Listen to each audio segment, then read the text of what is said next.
So I'm seeing a bunch of posts on the different social platforms. People just writing memes and, why suddenly all these data centers? What are these data centers being used for? Oh my God, it's more surveillance. Talking about surveillance like the surveillance that we're used to with like cameras and stuff like that. It's about a lot more than just cameras. They need a place to store all of the biological data that they are collecting from all different biological systems, including our bodies, in the sustainable bioeconomy. A word that, if you're watching alternative media or truthers or mainstream media, a word that you are not hearing about, but it is a word that your government is working off of globally. Okay. So we're going to talk about the bioeconomy and biobanking today and explain why they're suddenly building all these AI data centers and deploying the AI the way that they're deploying it, changing healthcare the way that they're changing it, adding more AI into it, more computerized systems, less humans involved, more automation. It's all because there is a global agenda for a biodigital convergence to create a bioeconomy. Like I said, words that you don't even know what the hell I'm talking about if you're still watching the alternative stream media, the so-called conspiracy theory truthers, or especially if you're watching mainstream media, you have no fucking clue what I'm talking about. So I'm going to read some articles to you today and hope that you start to catch on and hope that you share this information with your friends and family and online and with people who are asking these silly questions that there are answers to, but you're never going to get it from the alternative media. It really appears that you're not going to get it from your conspiracy theory truthers. Let's talk about it, okay? So here we are at BioDigital Today and Tomorrow. That's all I typed into Google, and it brings me to nothing but government websites, okay? A group called Policy Horizons Canada, and what they do is they create the blueprint for global policies, okay? It may be being done in Canada, but it's a global bioeconomy program. Canada basically writes the blueprint for the policies, and then all of the other 194 member states of the United Nations 2030 agenda copies and pastes that blueprint and then turns it into actual policy in their quote unquote member state in their own countries. Okay. So right now we're going to go into a document by Policy Horizons Canada. And I'm not going to read this whole document because there's a lot of stuff in here, but I'm going to show you the most important pieces, okay? So you scroll down until you see 5.0 health, okay? And then now there's a lot of really interesting stuff in here, like the CRISPRization of humans, tracking human health in real time, right? What might change in the healthcare system in the future through this bioeconomy, biodigital convergence. If you care about your future and the future that your children are going to have to live in, you're going to read these documents. You're not going to ignore what I'm showing you. And like every video I've ever posted on this channel, all of the links are going to be down in the description. So you can go collect that for yourself. And when you share with people, you don't look like an idiot conspiracy theorist because you're sharing government documents. So you can see here, biodatabases. So DNA databases could become a source of income and health security. Do you understand what that means? DNA databases could become a source of income and health security. And this paper was written in 2022. Okay? In the coming years, it could be possible and relatively simple to collect DNA information using a smartphone. As biodata becomes more ubiquitous, questions surrounding who collects, uses, retains, and discloses it will become pivotal. Applications, apps, smartwatches, wearables, and phones are already collecting biodata outside the traditional healthcare sector. An extension of this data collection could become commercial and consumer engagement with biomic or genomic data, DNA data marketplaces based on blockchains. Okay, so DNA data marketplaces based on blockchains, They're going to need somewhere to store all that data, aka the data centers that they're suddenly building everywhere, could emerge. This was written in 2022. Allowing individuals or designated data trusts to share genomic information with corporations, academic researchers, and even governments in exchange for benefits or payments. So if you're thinking universal basic income, then you're on the right track, because that's what the universal basic income, once deployed, once AI is taking enough of these jobs, they're going to need to provide income to the people if there's no jobs available, and that's going to be in the form of universal basic income. And there's going to be healthcare requirements where you're going to have to provide a certain amount of genomic information, data, with your government in exchange for benefits or payment. DNA databases could provide new insights into complex links between genes and disease. Genomic data could be a source of power or economic advantage in future economies, which is what they're building, have been building since COVID. That's what COVID was all about. As health and healthcare continue to increase in priority, open biodata or platform gathering big data from individuals could support the development of new therapies, but may also create privacy and accountability risks. Opportunities to collaborate and share data for greater medical efficacy and care could face challenges in individual data protection and trust in the system. Genomic data could enable detection before the manifestation of disease. That's your real-time health monitoring, furthering long-term preventative cost saving in healthcare systems. The pharmaceutical industry may begin shifting away from chemical substances as a source of new drugs and explore manipulation of living organisms' DNA as a treatment. DNA databases could become a strategic asset and input for the development of new drugs and therapies. Remote healthcare services. Canadians, this is not just for Canadians though, this is a global document. Canadians could access more healthcare services remotely.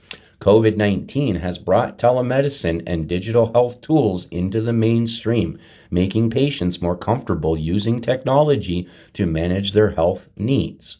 In the next 10 to 15 years, technological development and the increased proportion of digitally competent people could dramatically accelerate remote healthcare provisions. Implanted sensors could monitor individuals' health around the clock, sending data to the cloud to be analyzed for diagnostics and advice, along with other data such as from air quality sensors in the workspace or mental health analysis based on online behavior. So now that's all I'm going to read from this document right now. I'm going to leave the document down below in the description. Let's go to the next document. So now this document is written by the lead convener of the IEC Standardization Working Group for the Biodigital Convergence, the Global Biodigital Convergence.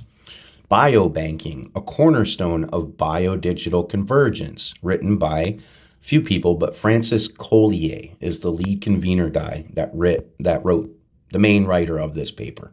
And he's the lead convener of the IEC Standardization Seg 12 Working Group on Biodigital Convergence, a global standardization working group.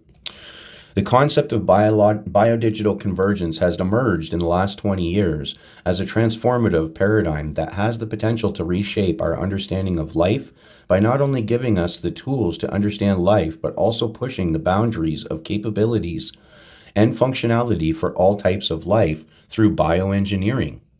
The term biodigital convergence was coined to encompass the convergence of engineering, nanotechnology, biotechnology, information technology, and cognitive sciences. That means they're all coming together into one system.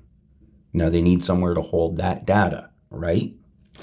In this context, convergence means the creative union of sciences, technologies, engineering, and peoples, focused on mutual benefit. This is a process requiring increasing integration across traditionally separate disciplines, areas of relevance, and across multiple levels of abstraction and organization.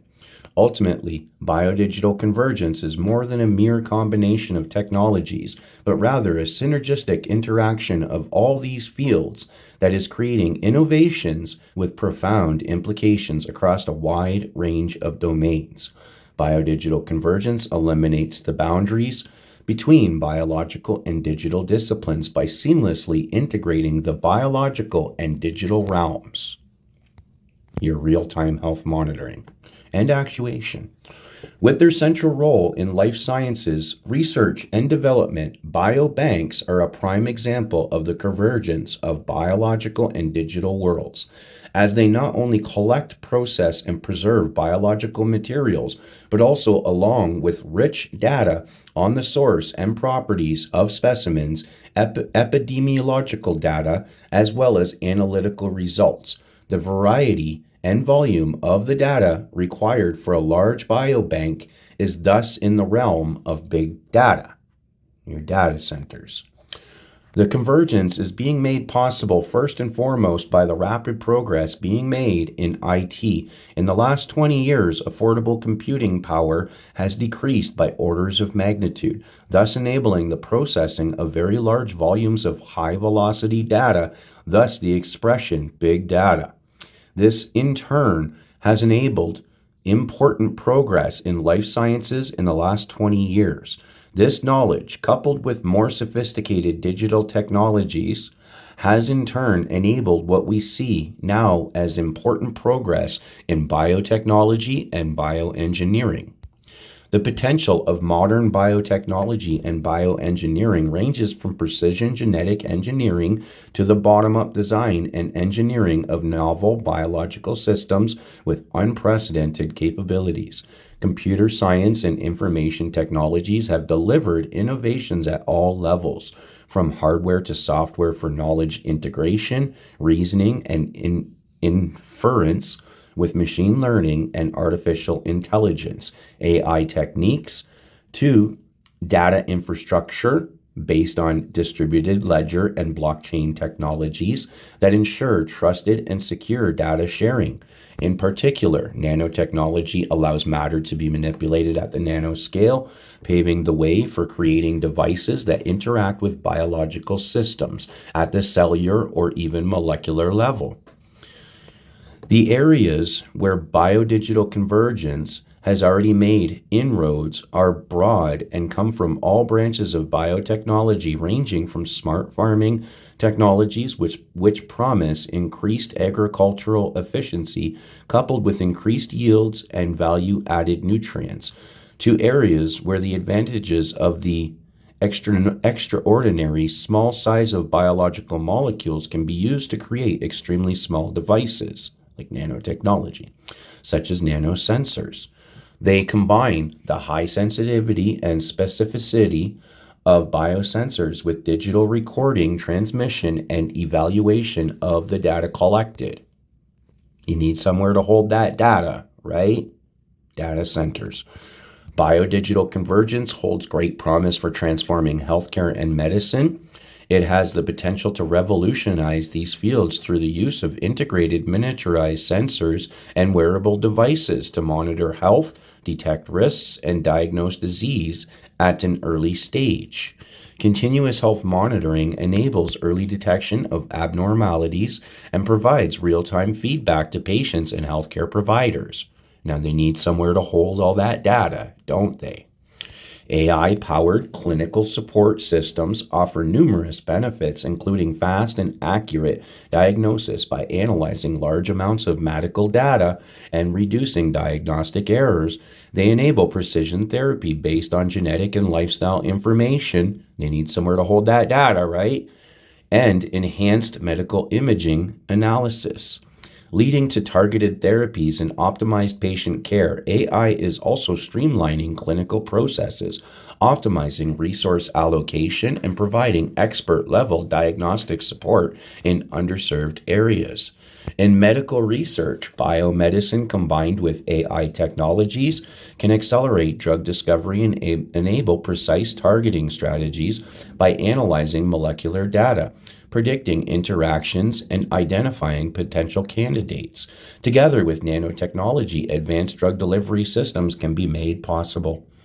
Ultimately, the convergence of biotechnology, comprehensive health data, mathematical models, and IT AI technologies will bring us closer to creating a human digital twin, a sophisticated simulation model that will underpin true precision medicine. Now, we need data centers to hold all that biological data and healthcare data, don't we? The convergence of biotechnology, digital technologies, and data science has increased the importance of biobanks in many ways. Primarily, biobanks provide the raw materials necessary to study the intricacies of human biology at the molecular level, as biodigital convergence seeks to bridge the gap between biological and digital systems. Having well-curated biological samples becomes essential for researchers seeking to unravel the genetic and molecular underpinnings of various diseases and conditions.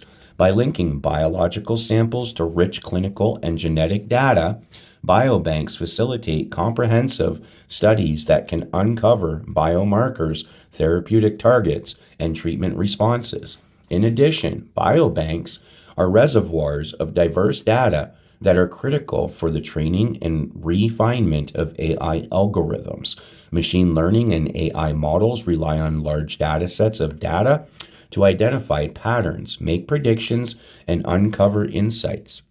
Biobanks provide a treasure trove of data that can help train algorithms to detect subtle variations in genetic profiles, predict disease risks, and recommend tailored treatments. This interplay between biological samples and digital technologies is accelerating the development of AI-driven tools for medical diagnostics and prognostics.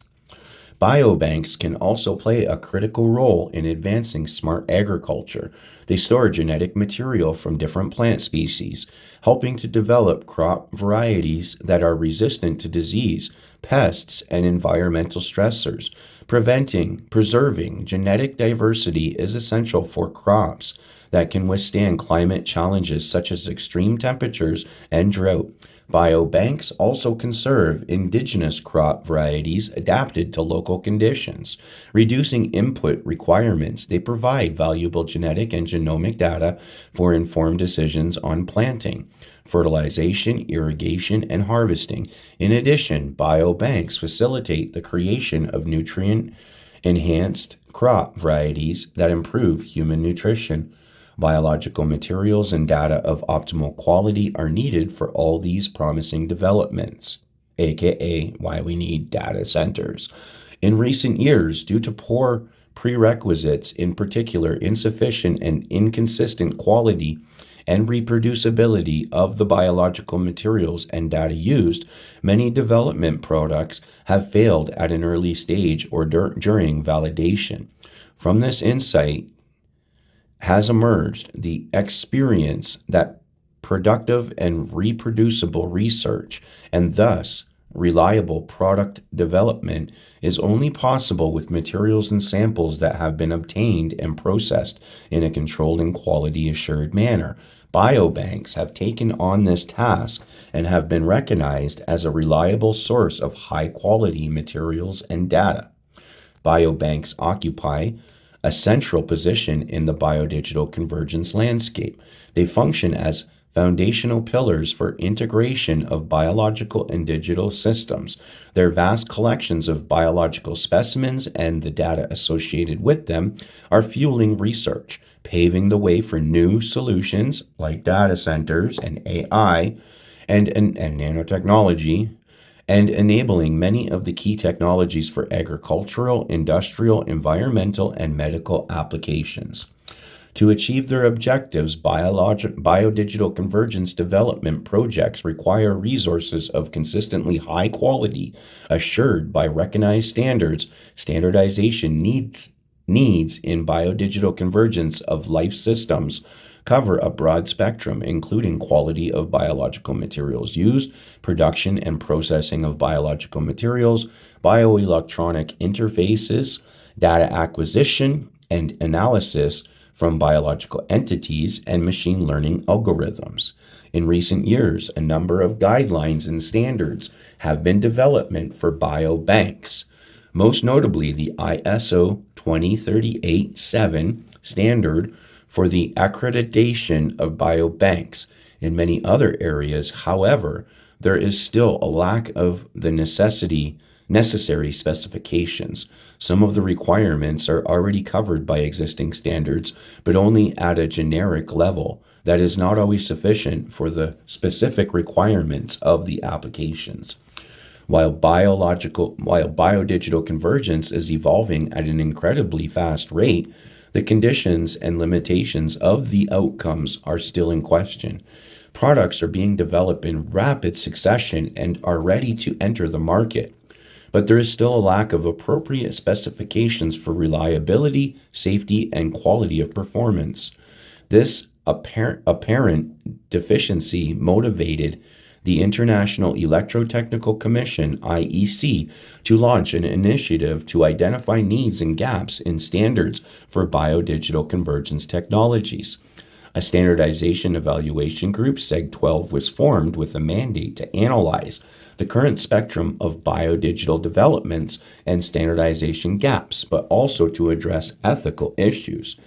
International experts in the relevant fields were invited to provide input, which was presented and discussed in an open webinar and summarized in an IEC publication.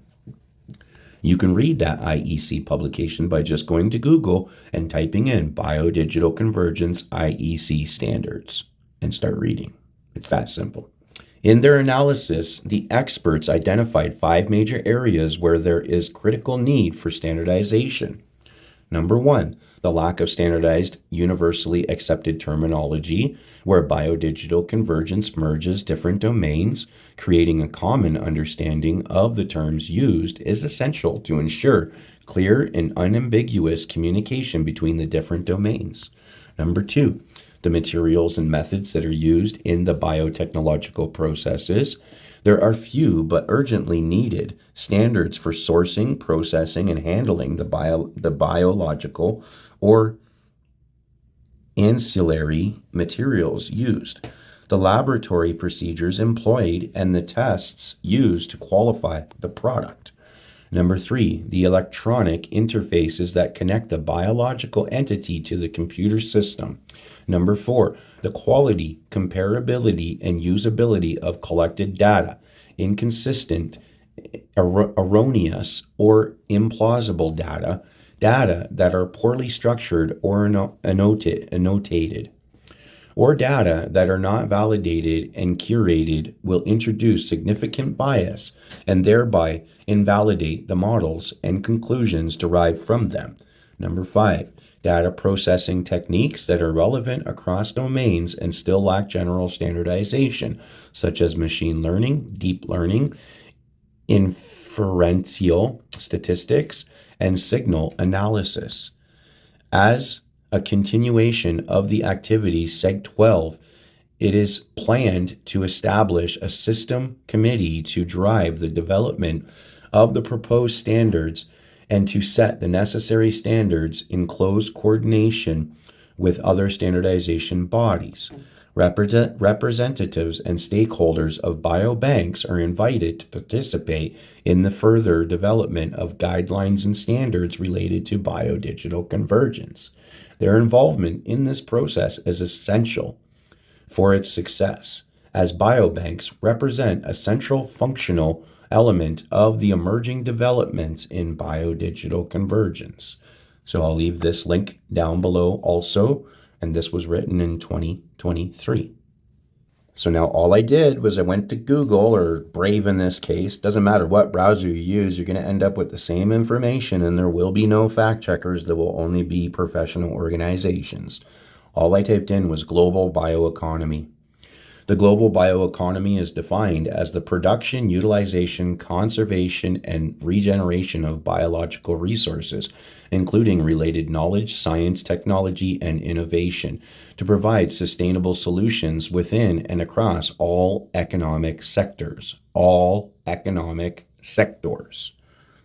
You're going to need a place to hold all that biological data, aren't you? Data centers. It aims to transform the economy from one based on finite fossil fuels to a sustainable, circular, bio-based economy that reconciles human needs with nature, supporting the UN 2030 Agenda for Sustainable Development. Key characteristics and impacts include economic value. The global bioeconomy is estimated at 4 trillion currently, with projections suggesting it could reach 30 trillion by 2050. More than 50 nations have published bioeconomy strategies with major economies like the EU, the USA, China, and Brazil, setting ambitious growth targets. Sector coverage. It encompasses a wide scope from sustainable agriculture, fishing, and forestry to food manufacturing, bio-based tech, and bioenergy. In the EU, for instance, food systems account for 71% of bioeconomy value added, followed by bioproducts and bioenergy. Sustainable goals. The bioeconomy reduces reliance on fossil fuels, decreases greenhouse gas emissions, and promotes resource efficiency through circular principles like reducing, reusing, and recycling biomass. It addresses critical challenges such as climate action, biodiversity protection, and food security. Global initiatives. The International Advisory Council on Global Bioeconomy, IACGB, organizes the Global Bioeconomy Summit to facilitate international collaboration. The 2024 summit was held in Nairobi, Kenya, marking the first time the event took place outside Europe, focusing on resilient food systems and youth job creation. Challenges. Transitioning to a sustainable bioeconomy requires overcoming hurdles such as land use conflicts, quite the conflict over the data center land use right now, isn't it? Example, food versus fuel. The need for technological innovation to make bio-based products cost competitive, and the development of standardized metrics and technical standards for global trade. And of course, you know who is going to be meeting up and talking about it, the World Economic Forum. Why the global bioeconomy urgently needs technical standards and metrics, June 10th, 2024. So we basically just read this top piece on that AI write-up at the Brave browser.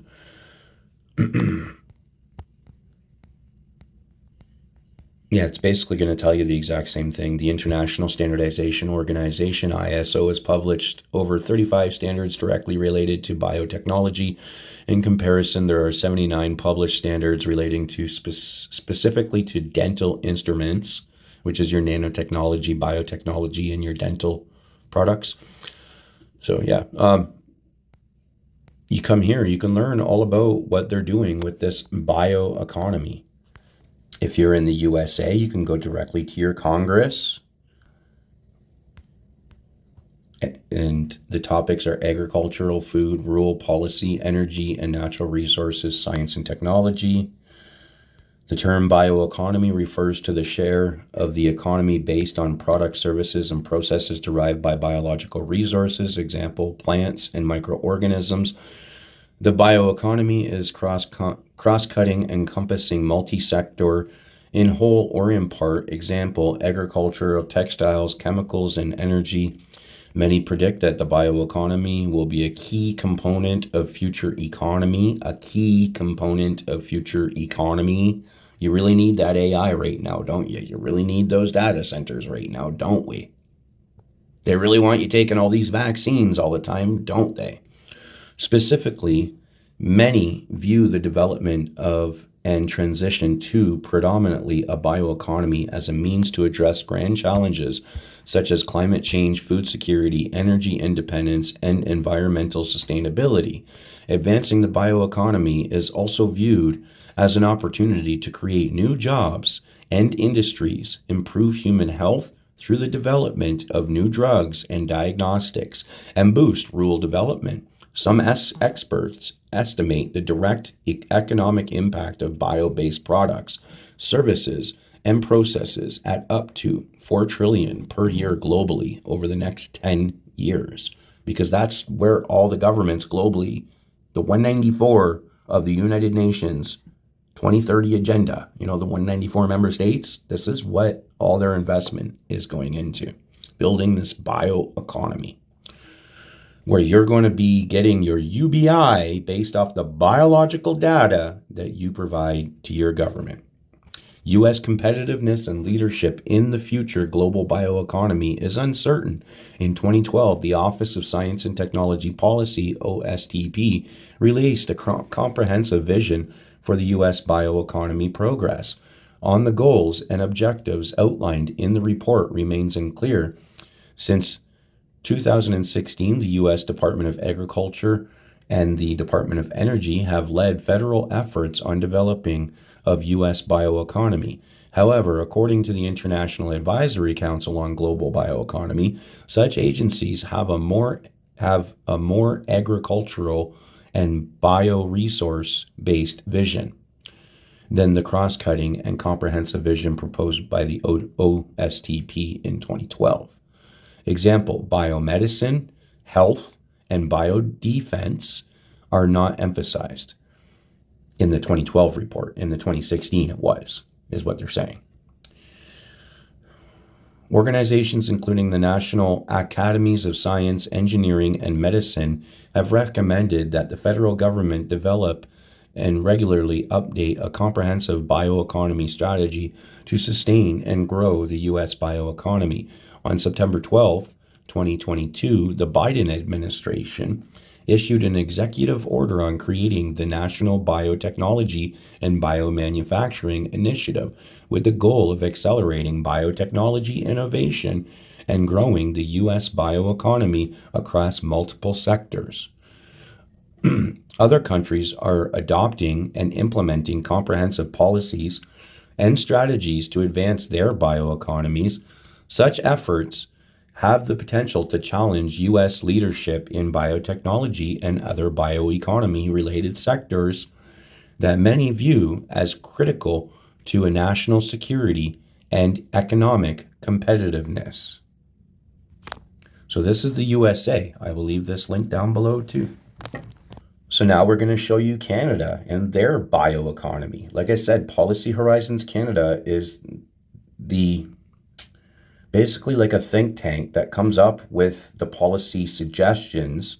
They write down their plans, and then the policy makers take that paperwork and then they create the policies.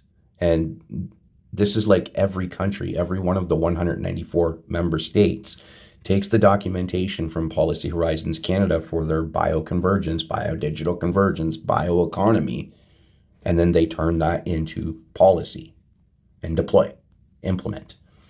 So here we are on the Government of Canada website exploring biodigital convergence or bioeconomy. What happens when biology and digital technology merge? In this initial paper, we define and explore biodigital convergence, why it is important to explore now, its characteristics, what new capabilities could arise from it, and some initial policy implications. The Department, Policy Horizons Canada, issuing body. And this is the actual policy document by Policy Horizons Canada. As you can see, it's a SIM chip merging with your biology, scanning your eyes. Because they're using AI and the cameras on all your devices to scan your eyes, to connect with your biology through the nanotechnology. They are putting in everything, literally. Let's just read the foreword. In the coming years, biodigital technologies could be woven into our lives in the way that digital technologies are now. Biological and digital systems are converging and could change the way we work, live, and even evolve as a species. More than a technological change, this biodigital convergence may transform the way we understand ourselves and cause us to redefine what we consider human or natural. Because everything through this bioeconomy is bio-based, meaning genetically engineered, nanoparticles. Everything is gene edited now. The CRISPRization of humans, which also comes from the Government of Canada's Policy Horizons document. Biodigital convergence may profoundly impact our economy, our ecosystems, and our society. Being prepared to support it while managing its risks with care and sensitivity will shape the way we navigate social and ethical considerations, as well as guide policy and governance conversations. Guided by its mandate, Policy Horizons Canada intends to start an informed and meaningful dialogue about plausible futures for biodigital convergence and the policy questions that may arise. In this initial paper, we define and explore biodigital convergence, why it is important to explore now, its characteristics, and what new capabilities could arise from it. In some initial policy implications, we want to engage with a broad spectrum of partners and stakeholders. Notice how it doesn't say anything about citizens? We want to engage with a broad spectrum of partners and stakeholders, not citizens. And if you go to their YouTube channel, their comments are turned off. They're not interested in what the citizens have to say, only the partners and stakeholders. On what our biodigital future might look like, how this convergence might affect sectors and industries, and how our relationships with technology, nature, and even life itself could evolve. We welcome your comments and participation and look forward to diving more deeply into the questions raised in this paper. And they're not talking to you, the citizen. They're talking to their partners and stakeholders. Like I said, you go to their YouTube channel, watch their videos. Just type Policy Horizons Canada into YouTube, start watching. You'll see. Check the comments because you can't comment. They're turned off. And this was released in 2020. Same year they started releasing those biodigital, bioeconomy, biotechnology, nanotechnology, mRNA COVID vaccines. Same year this was written. Because if we collect information from every individual in the world, there will be a lot of information here, right? So then you have the scalability problem. You need the scalable, secure solutions, for example, right? Another question, is it possible to remotely reprogram those bacteria you put inside the human body? Yes. So if so, the security risk is much more challenging than we thought.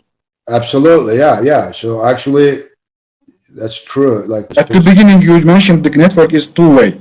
So if the network communication is two-way and we can reprogram the bacteria we are putting inside the body, we have a huge risk of security over there. This part is the cyber world, right? So now, of course, that's really very, very important that somebody will send all the wrong information and it can create a zombie, right? All the device inside can malfunction, right? So it's very, very important that who is transmitting or who is reprogramming that, right? So of course, it's very important. And somebody, in fact, can cut the communication with the internet and like a man-in-the-middle attack and come to the near-field communication and reprogram it. And this is a huge attack. Yes, exactly. Yeah, of course. Yeah, that's very likely, and that's why. It's extremely important, that part I kept saying about security, right, in the cyberspace. So that's an open issue, and hopefully, people will behave nicely. But that's not the case, unfortunately. You're right. So now somebody can come and then really reprogram you and kill you even. You know? So now somebody can come and then really reprogram you and kill you even. You know? Genomics economy based on genomic networks. Tell us what you mean by genomics economy. Well, sequencing any genome costs money. Again, as you alluded to, the very first ones cost millions of dollars. The very first one cost $1 billion. But now it's sub $1,000, and we can extract a lot of value out of this genomic information. We're just learning how to interpret it and extract value for both health and potentially economy. Whether it's medicine development, whether it's understanding how our various traits link to the way a drug is developed and so on. So there is an emerging biological economy coming from the world of genomic sequence information. Well, in the same way that your genome really represents your program, we're leaving more and more digital information in our lives today, whether it's our emails, our social media, et cetera, et cetera. All of that information can be gathered and collected to make a very good digital representation of you, almost a digital twin. This can go down at a systems level, your whole body, if your body's been scanned, right down to the cellular level today, which you can think of as a virtual twin of a living cell, which is now increasingly testable. So these digital twins, or you can think of them as avatars, are going to become much more important for understanding an individual, their health, their development, their metabolism, and so on. So this is going to be, I believe, one of the main applications of AI analysis and the incredible amount of digital information that we're collecting about each other. I've been working in the field of synthetic biology now for over a decade, which is really learning how to program biological systems. And the easiest things to program, because they have the smallest programs, are viruses. And I look at viruses as essentially USB sticks, memory drives, that need a cell, which you can think of as a computer, to execute the programs. But they're very specific for plugging in. So we design viruses that when they dock with a cancer cell, essentially load a program that says, cancer cell, you need to die. But just like software that we may have on a computer software on a USB stick, it can deliver a useful program or it can deliver malware. So I think we're in probably the most significant period in biotechnology for the next 20 years, where we have to figure out the right systems to drive it towards positive applications and minimize the potential for biological hacking, so to speak. Now we already have systems that have computing capacity of an 8-bit computer like Commodore 64. To make sure we don't lose control over the nanorobots after they're injected, my team developed nanorobots that carry antennae. These antennae are made from metal nanoparticles. Now, the antenna enabled the nanobots to respond to externally applied electromagnetic fields. So these versions of nanobots can actually be activated with the press of a button on a joystick. Or, for example, using a controller such as the Xbox or Wii, if you ever had the chance to play with those. And you can see one of my students in the lab try configuring an Xbox app to control nanobots. For example, you can imagine nanorobots being injected to Dana, my daughter, for example, and the doctor can guide those robots into the site, into the leg, and just activate them with a hand gesture. And you can already see an example where we actually took cancer cells and loaded robots with cancer drugs and activated the drug by a hand gesture. And we can actually kill cancer cells just by doing this, which as you can see here. And the interesting thing is that because the controller, like the Xbox, is connected to the internet, the controller actually links those nanobots to the network. So they have an actual IP address, and they can be accessed from a remote device sitting on the same network. For example, my doctor's smartphone. So just by controlling the controller, this can be done. The last thing I'm going to show is, if you look at our body, you'll see that every cell type, every organ, every tissue has their own unique molecular signature. And this is equivalent to a physical IP address made of molecules. And if you know these molecules, you can use those nanobots to browse the organism wide web, as we call it. And you can program them to look for bits. This could be, for example, signaling molecules between cells, and either fetch them for diagnostics or carry them to different addresses. And we already have robots that can hijack signals between cells and manipulate an entire network of communication between cells. And this is great for controlling very complex diseases in which many cell types communicate and orchestrate and perpetuate the disease. So before I finish, I'd just like to thank my amazing team at Bar-Ilan University and all the colleagues that took part in this extraordinary journey, starting from the George Church Lab in Harvard and ending today in Bar-Ilan University in the Faculty of Life Sciences. And I really hope that anywhere between a year and 5 years from now, we'll be able to use these in humans and finally witness the emergence of nanobot society. Thank you very much. I'm here today to tell you that we're actually hacking the software of life and that it's changing the way we think about prevention and treatment of disease. So here's all the biology you need to know in 30 seconds. Our body is made out of organs, our organs are made out of cells, and in every cell there's this thing called messenger RNA, or mRNA for short, that transmits the critical information from the DNA, our genes, to the protein, which is really the stuff we're all made out of. This is the critical information that determines what a cell will actually do. And so we think of it like an operating system. And so if you could actually change that, which we call the software of life, if you could introduce a line of code or change a line of code, it turns out that has profound implications for everything. So many of us get a vaccine. What is a vaccine? It is an injection in our arm where we get bits and pieces of the virus, the proteins, and that teaches our immune system to recognize the virus, and so when we get infected, we're not sick. Now imagine if instead of giving the protein, we would give the instructions on how to make the protein, how the body can make its own vaccine.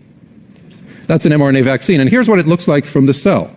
So the traditional approach has protein floating around your cells. An mRNA vaccine approach has the cells themselves in your own body making the vaccine. What's more alarming, a stranger prowling the neighborhood or somebody who just broke into your ground floor and tripped the alarm? That's what happens with an mRNA vaccine. You've tripped the alarm wire, and now the cell is dialing 911, it's calling the police at the same time as it's making the protein and saying that's the bad guy.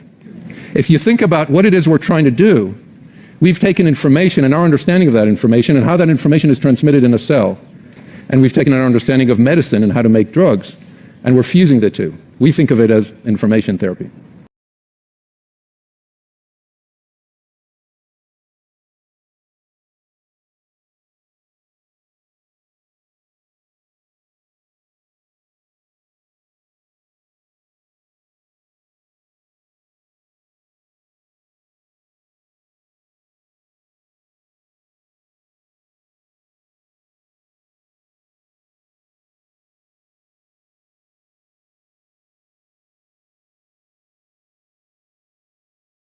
Beyond the Internet of Things is something called the Internet of Nano-Things, which is picture, nanoparticles that are floating through your bloodstream and then doing various things, like checking for, the same thing that your body will do, for example, the presence of invading pathogens as an example. So these nanoparticles or nanosensors need to be nano-networked, and they're talking about a couple of different ways to do it. And one of the obvious things, this is not the mind-blowing part yet, one of the obvious things to do is to have nano antennas on the nanosensors that then communicate to a micro gateway, and that's kind of what you would expect, right? You build this really small radio and you do some power scavenging in the blood to kind of power it up, and you send these terahertz signals just, a little bit, further away, and then from there move up to a gateway. So what they're talking about doing, and they have a number of different ways that they think they can do it, is actually using the same biological mechanisms that the body uses right now, or known in biology, to occur. So for example, using viruses or bacteria that are carrying encoded DNA messages is one example. Also using neural networks to be able to do it as well. So the idea would be, picture you have all these little nanosensors floating through your body, and then they're actually generating their own coded DNA messages that are then diffusing through your bloodstream until they get to this micro gateway that then converts them to a radio signal that then talks to your smartphone and says, oh my God, Joe just got the flu or cut his finger or whatever. It's just that thinking about biological means of data networking to me is the most amazing technology. To visualize this coming onslaught of data from a variety of sources, and also the fact that the human body is really poised to become the key node on the network. I'm sure Oleg will talk about the Internet of Things, but the sort of the Internet of everything, where the human body really becomes a central piece. And one of the, I'll talk about a little bit later, I suppose, one of the strategies of pulling this together is really creating interdisciplinary groups of people who up until now might not have realized that they have a lot to talk about. We're going to have new models of content, and a lot of the content will come from the body, and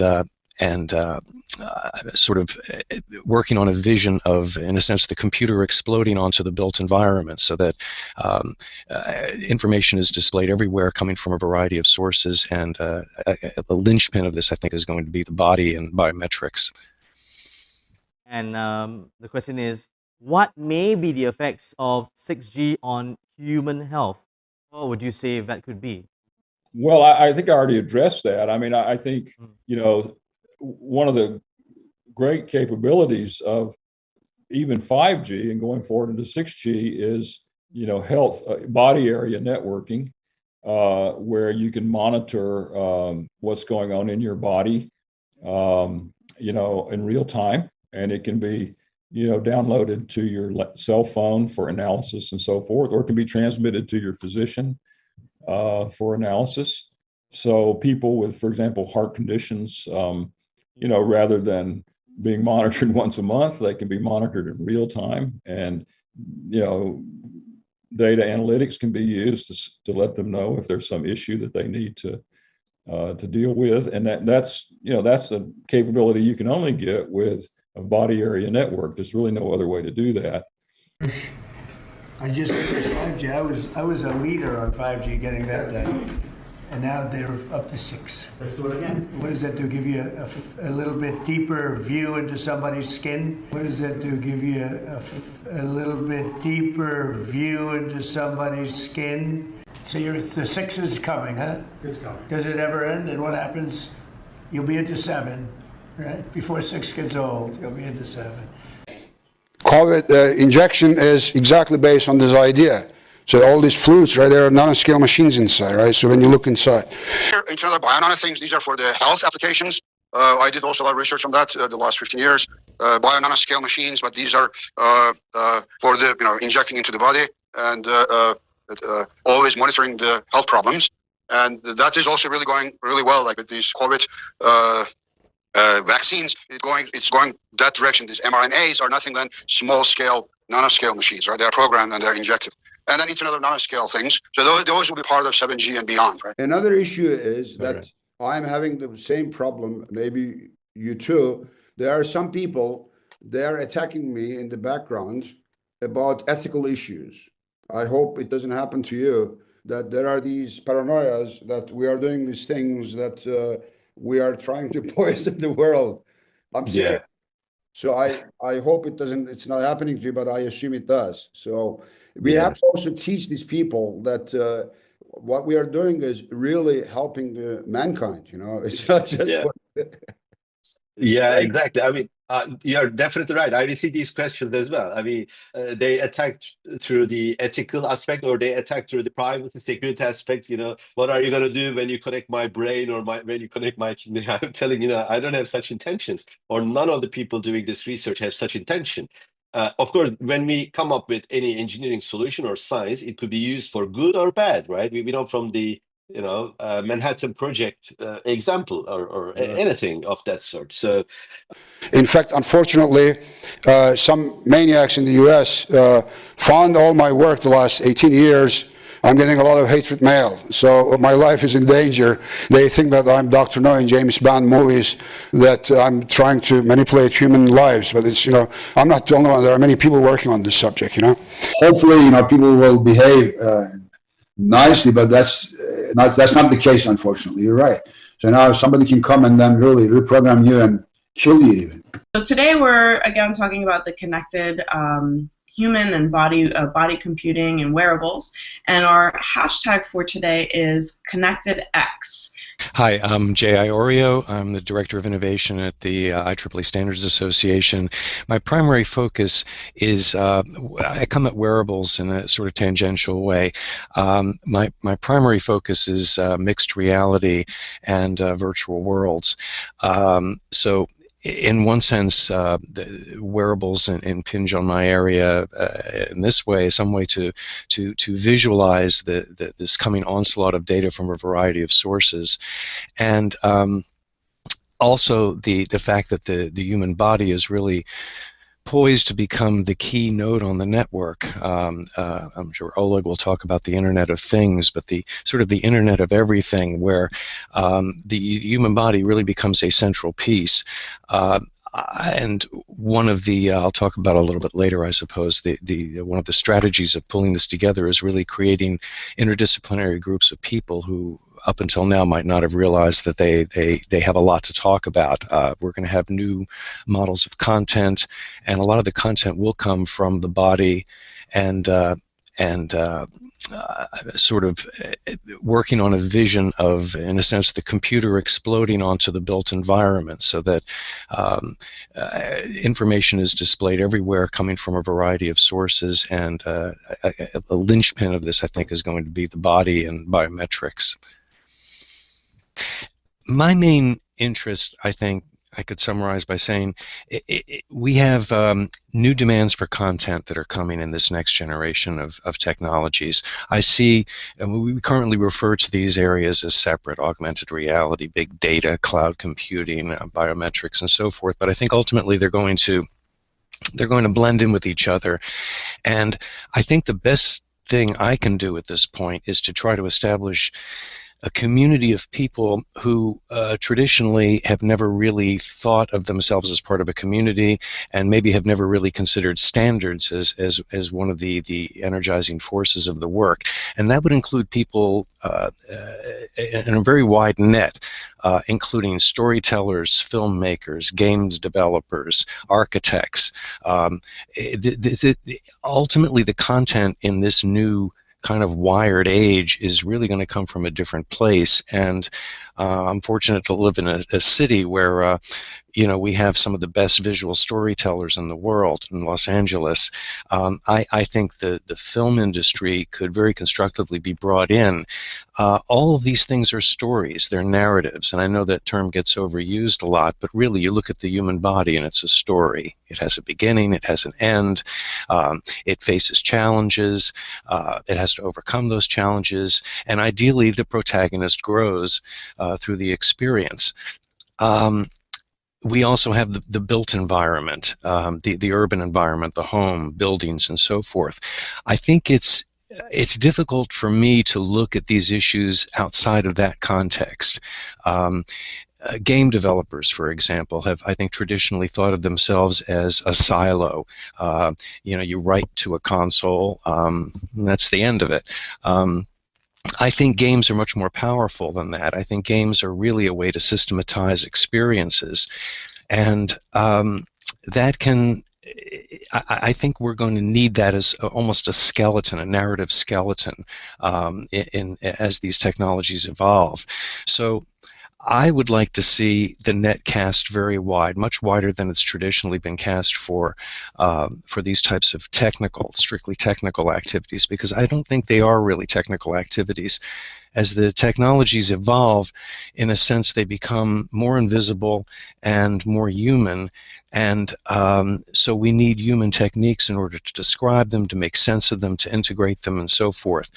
On a practical level, that means enormous amounts of just a lot of interoperability questions. I think standards are crucial to it, but they're standards that we might not have thought of traditionally, standards that cut across industries, and conversations among constituencies that really have never spoken before and have never really thought of the need for it. I think it all boils down to the kind of content that we're going to have. It's a new kind of content. It's not a phone app necessarily. It's well-wrought stories. So I think the high-level strategy that I would envision is really casting the net wide and bringing a lot of people, artists, creative people, into the technical discussion right from the outset, so that we end up with a robust infrastructure. I think at the highest altitude, I see these technologies evaporating from the point of view of the user. Ultimately, as the technologies become more powerful, they become more integrated into our environment. So, in a sense, we could walk into 2050 now and see not a whole lot of difference. Maybe the light switches would look different, but little subtle differences, when in fact we're inhabiting a robot. I mean, to put it one way, the built environment becomes the computer in a sense. Objects become intelligent. We become intelligent on the network. Our bodies. So, I mean, I can see superficially, the future might look very similar to what we have today, except what the end user, it's hard to think of what the citizen will see, might be a completely customized overlay. Three people can walk down the same street and see very different things. I mean, you could argue that that's the case now, but and certainly with people with phones. But ultimately, what we have is really, I think, that the specter of very customized, continuous content feeds that, as Karen and Leslie mentioned, there are risks involved, and especially when but the benefits outweigh them. But when you combine all these technologies together, you see that I think issues of identity really become cloudy. It's very unclear in 30 years what real is going to be and what identity is going to be, especially if, to get very futuristic, let's say software is really creating identities for specific purposes that appear to you and me like a real person. I have no idea what the implications of that will be legally, ethically, but it's inevitably going to come. So I would say that the smartest way to handle it would be to address these issues right at the outset rather than trying to impose them on top later, sort of like the security of a computer system. It's most secure when when these issues are sort of thought of from the outset of the design. I can't pick one. I would say standards. I would say that everything that my co-panelists have said, I agree with. I would say standards are key. Interoperability is the glue of all of this. And I would say content. We really have different kinds of content coming in, and part of it is going to be biometric content. Part of it is going to be content that we can't conceivably predict from sources we can't predict, from art forms that don't have names yet, that haven't really evolved yet. So I would say that standards offer the most durable platform for the unknown in the future, and we're going to have plenty of that. We don't know where the content is going to be coming from. We don't really know how we're going to want to integrate that in real time, no less. So I would say content and standards work sort of hand in glove in this, and I would really like to see people focusing on that. So if we're going to have a successful product, it's really about the wearable being part of who we are. I mean, we joked earlier about having implantables, like diagnostics or some sort of, like, I would love for my teenager to have some sort of chip in the back of her head, but so I could track her, but that's perhaps not realistic just yet. But I think in terms of the technology is here. I mean, it's very clear to me that the MEMS and sensor technology to enable a wired and connected world is here. We have the accelerometers, we have the microspectrometers, we have, all the technology that we have for doing the kinds of things that Dr. Saxon is talking about. And actually, I was on a panel prep call for my mHealth panel that I'll be doing on standards, and all the technology is here. It's about adoption, and it's about understanding the consumer and the person who is ultimately going to wear it. And that's why actually it's something that we've been talking about within our industry association, is this concept of co-creation. So it's really going to be important that we do this together, that it's collaborative, that we have all the parties involved. That's a big part of our mantra, is to have that collaborative model.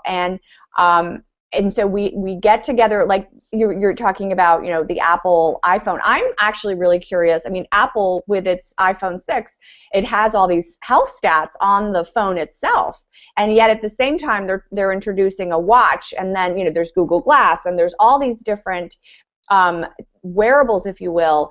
I'm very curious to see what is picked up and what will take hold. But to get there, we have to deal with issues like standardization. We have to deal with issues of privacy and security, which are two separate issues, right? So security is one, and I think we're still trying to crack that nut, and it's something that I know that we're working on within the industry, that at the chip level, that security is embedded in the chip. And then privacy is another one as well. We all know about the hacker who hacked into his own diabetes, machine or whatever on himself to show that he could do it. I watch Homeland. I saw when the vice president died because they were able to hack into his pacemaker, and apparently Dick Cheney was worried about that too.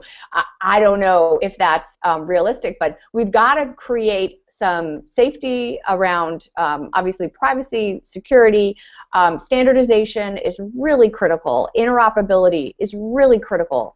And so I think the technology is there. It is here. For example, I just a few weeks ago I hosted a senior executive conference called MEMS Executive Congress, and we had a company, it's actually their research group out of Finland called VTT. They're working on a microspectrometer to diagnose malignant melanoma. All right, and I myself am actually just getting off the tail end of a battle with skin cancer. I would have loved to have had that. I would have loved to have that app on my phone. So my doctor, or even myself, I could have, gone to that mole and said, "Oh crap, I need to get that thing removed right now." Rather than, "Oh, that looks weird, I should go get that checked out," which is pretty much, or people who don't even realize that they have that, So I think, like you were talking about with the EKG, Dr. Saxon, if we have the technology, we can rebuild it, we can use that technology. Now it's about mobilizing it into products where the consumer doesn't know it's there, but it's improving their life. I hope I answered your question, plus a few more. Interoperability is critical, and so and the issue of standards is right there with that. And so our model at MEMS Industry Group is to work with our member companies. So we have the companies like Bosch and ST and Kyonix, etc., that are making the devices that go in, and so they're the ones that are going to be those. They're the ones that and foundries have that control about this, performance and standardization. But then it goes to that next level. So it's the Apples and the Googles and et cetera that are going to take it, and they want interoperability.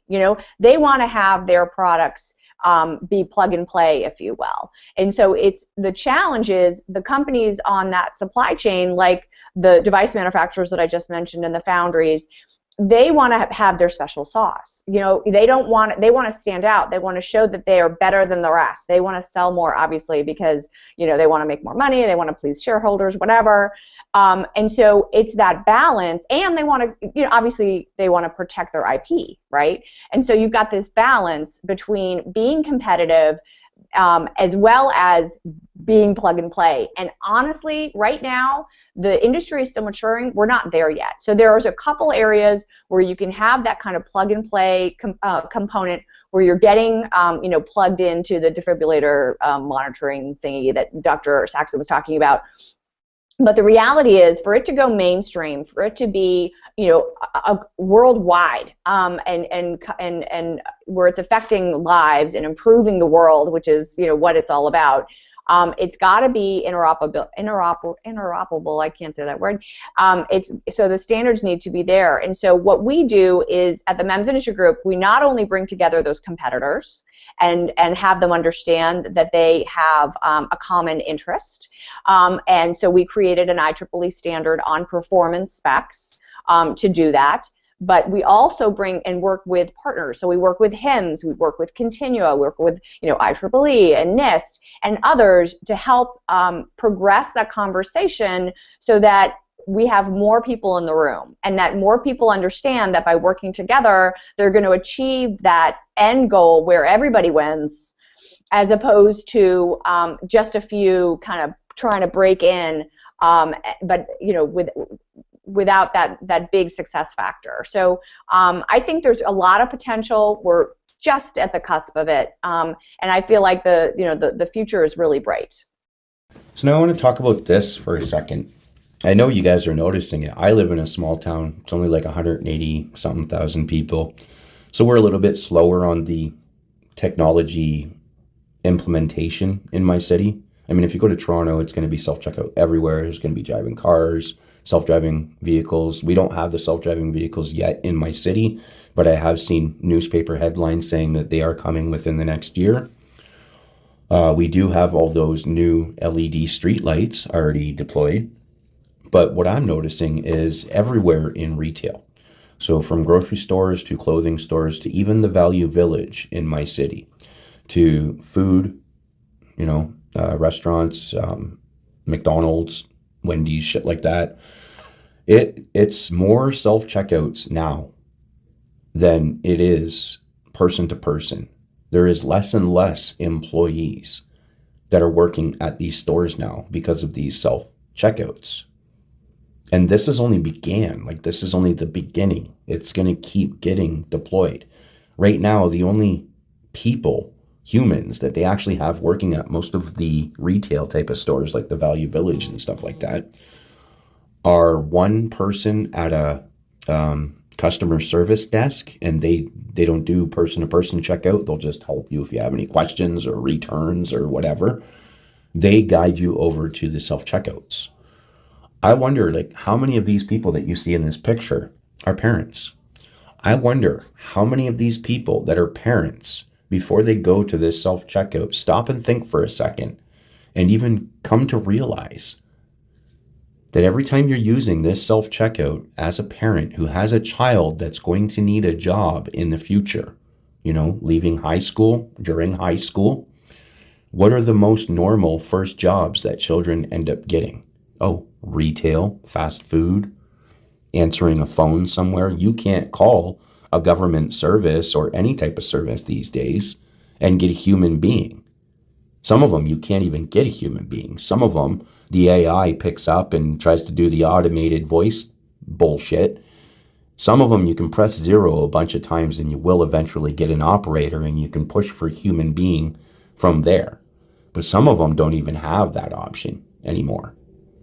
But I wonder how many of these people are parents and how many of these people are realizing that they're literally selling their children's future out right now, just by using this right now.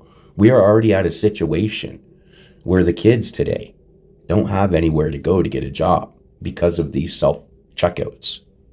Every time we give these self-checkouts the numbers, that makes these more popular. That means more humans are going to lose their jobs and be replaced with these. So for the love of God, I ask you, please, if you're a parent and you've been using that self-checkout to save yourself the 5-10 minutes when you're done your shopping and you're ready to go pay for it, for the love of God, please take the extra 5-10 minutes, find the person-to-person checkout, and give them the numbers to help keep them employed in these stores. Because if you keep giving these self-checkouts the numbers, you may not realize it, but the reality is you are literally selling your children's future job out. Our children will not have a future job if we keep supporting these AIs and self-checkouts. The only option your child will end up having in the future, 5 years from now, 10 years from now, 5 years, 2 years, the only option they will have is that universal basic income that the government is going to offer as they continue replacing. They're literally replacing human jobs with these. They're not replacing these jobs and then creating other jobs for the humans. They're just straight out replacing these jobs and leaving no job for the humans, which these jobs would be the jobs that our children are going to be starting their work career, their work life doing. And these jobs are no longer available now. 5 more years, there won't even be the human customer service representative. They won't need the human floor walkers that walk around the aisles and stock shelves. They'll have robots stocking the shelves. They'll have the high-tech surveillance with all the sensors and the AI watching people while they shop. And if the AI sees somebody trying to steal something or acting shady, it'll be all linked in with the security system. They'll probably just lock the front doors until the police show up. But they won't have a need for any of the humans that are currently left working in these stores, which is usually just the one customer service human and the few floor walkers. All of the human cashiers are gone now. If you go to the grocery store, it's this self-checkout is the busiest part, and there's maybe one or sometimes two on certain busy days, like the end of the month and the weekend and stuff like that. One or maybe possibly two humans working a person-to-person checkout. And the only question I have is, how many of those people that are going to these self-checkouts are actually parents? And how many of those parents that are going to this self-checkout stop before they go there?